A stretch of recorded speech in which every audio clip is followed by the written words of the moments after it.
जय श्री कृष्ण दोस्तों, मैं देवकरण और चलो बात करते हैं मार्केट के बारे में। तो मार्केट आज कुछ खास है नहीं।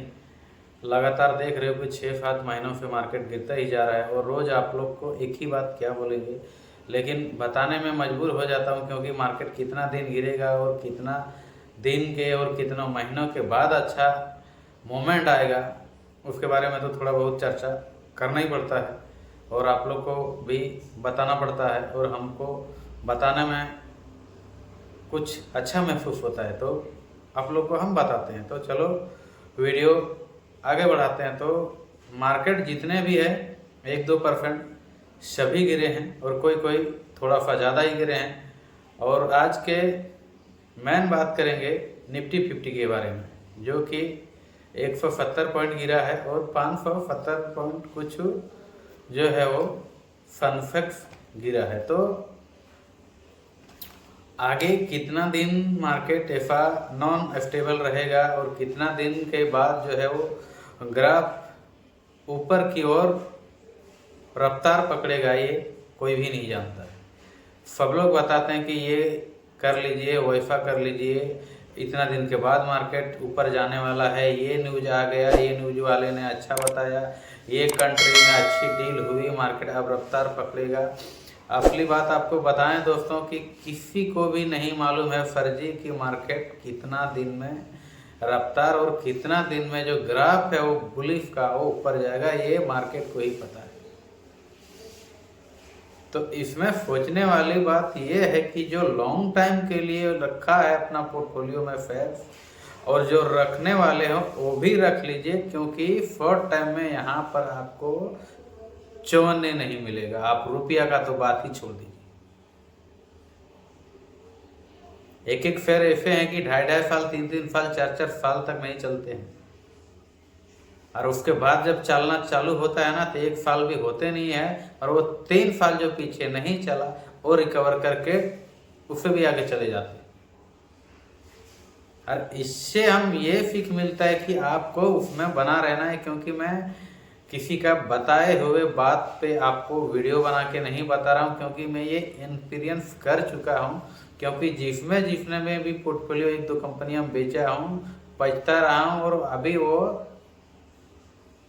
444x हो गया है, यानी कि 1 गुना लगा के 4 गुना तक बढ़ा है 5 सालों में, 4 सालों में। तो बताने का कंसर्न ये है हमारा कि आप कभी भी जिसमें टिके हुए हो उसमें टिका रहिए।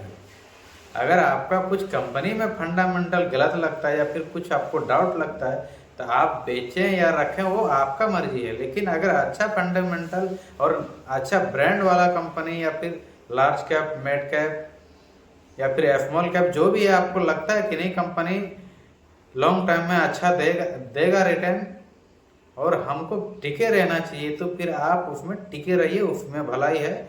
क्योंकि ये वो न्यूज सुनिए मत, क्योंकि ये टाइमिंग के अनुसार बदल जाते हैं। लेकिन आप अगर बदल जाइएगा अभी डर के मारे तो आपका पोर्टफोलियो और आपका किस्मत भी बदल जाएगा।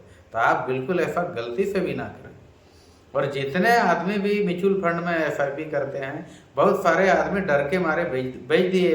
1-2 आदमी पता चला कि वो बोले कि हम तो निकाल दिए, इतना मार्केट गिर रहा है, कुछ मिला ही नहीं।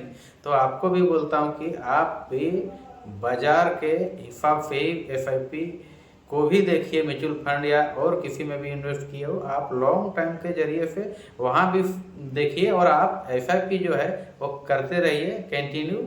लॉन्ग टाइम में आपको कंपाउंडिंग का जो पावर है वो आपको देखने के लिए मिलेगा, आपको 5-7 सालों में, 8 सालों में, 10 सालों में। क्योंकि आपको 3-4 साल में यहाँ कुछ भी नहीं देखने को मिलेगा। अगर आप 3-4 साल का विजन से अगर आप इसमें जमा करते हो तो फिर इसमें आप जमा ही मत कीजिए, क्योंकि कुछ नहीं मिलने वाला है ना। आपको कुछ देखने के लिए मिलेगा आपका कंपाउंडिंग या फिर आपका पैसा कैसे बढ़ते हैं। जो आप पैसा जमा कर रहे हैं उसमें ही आपको जो 1-2% दिखाई देगा वही दिखाई देगा, क्योंकि कंपाउंडिंग जो होता है वो आपको लॉन्ग टाइम में ही देखने को मिलेगा, जब आप 5 साल के बाद उसको पैसे को छोड़ोगे। उसके अंदर 5 साल आपको पैसा जमा ही करते रहना है। मानसिक में जो भी आपका EMI होगा SIP का, वो आपको 2,000, 5,000, 10,000, 20,000 वो आपको जमा करते ही रहना है, उसके बारे में ध्यान ही नहीं देना है। या फिर आपका इमरजेंसी जो फंड है वो आपको अलग बनाना पड़ेगा, तो आपको कभी भी मुसीबत में एसआईपी का पैसा उधर से निकाल के इमरजेंसी के लिए यूज ना करना पड़ेगा।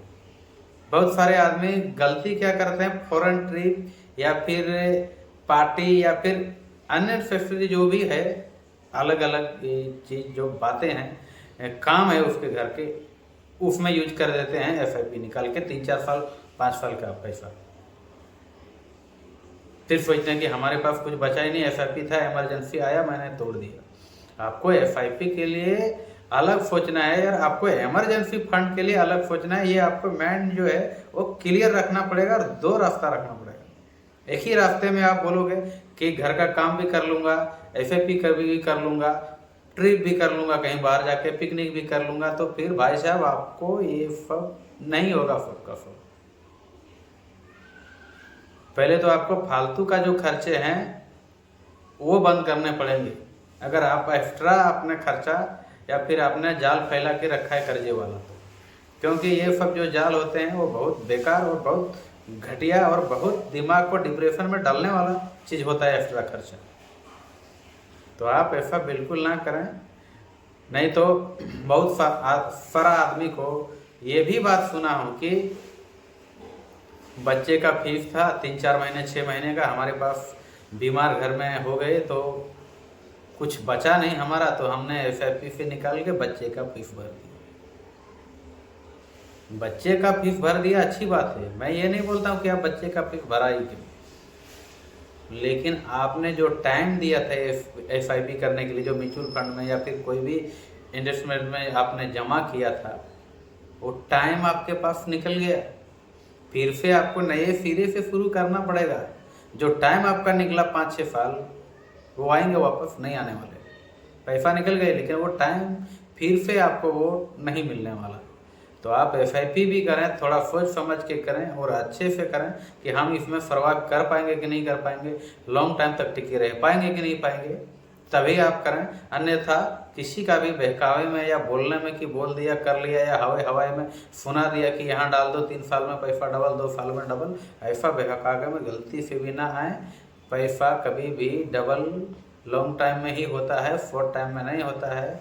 ये 4 दिन में डबल वाली स्कीम जो है वो फ्रॉड आदमी ही आपको दे सकता है। एक अच्छा एजुकेटेड, एक अच्छा मनी मैनेजमेंट या फिर एक अच्छा फंडामेंटल जो जानते हैं मार्केट के बारे में या फिर एसआईपी के म्यूचुअल फंड के बारे में या फिर बहुत सारे और भी एसआईपी उसके बारे में, तो आपको कभी भी गलत मशवरा या फिर गलत राय आपको नहीं देंगे वो। तो आप ऐसा ना करें। अगर ये हमारा वीडियो आज का अच्छा लगा हो, आज का बात हमारा अच्छा लगा हो, तो आपको बोलते हैं इतना कि प्लीज़ आप सब्सक्राइब और लाइक या फॉलो, फेसबुक में भी डालता हूँ, फॉलो भी ज़रूर कर लें, ताकि हमको भी अच्छा लगेगा और भी अच्छा चीज़ आएंगे तो हम आपको बताएंगे ज़रूर। आज के लिए इतना ही था, मिलेंगे नेक्स्ट वीडियो में, तब तक के लिए जय हिंद, जय भारत।